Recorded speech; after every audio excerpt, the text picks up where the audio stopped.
Դրսից ինչ որ ուժեր, դա բնական է, այդպես կա և այդպես կլինի, Հայաստանի միշտ ղեկավարում է ինչ որ դրսի ուժ, չեմ կարող ասել, թույլ ենք, թույլ ղեկավարներ են գալիս, չեն գալիս այս երկիրը ղեկավարելու, չեն գալիս ժողովրդի մասին մտածելու, ով ինչ ուզում անում է, Իսկ ովքեր են այդ դրսի ուժերը։ չեմ կարող ասել, ես չգիտեմ, Ես գիտեմ Նիկոլ Փաշինյանը, ուրիշ մարդ չգիտեմ։ Հիմարներն են ղեկավարում, այսինքն այսօրվա անգրագետ, տգետ, քաղաքականություն չիմացող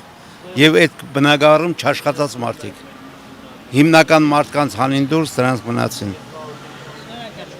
Իսկ ինչ վերաբերում է որ դուք հաստատեք դրսից ուժեր ներսից է գնում։ Թուրքական քարոզչություն, ադրբեջանական չեն հասկանում, ինչ է լինելու վերջում։ Ռուսաստանն էլ չի հասկանում, ասեմ էդ էլ իմացեք։ Նա էլ ոչ կիսագրագետների հավաքածու, այսինքն մաֆիայիստների ձեռքն է Ռուսաստանն էլ։ Ափսոս, ես ընդեղ եմ ավարտել, ափսոսում եմ։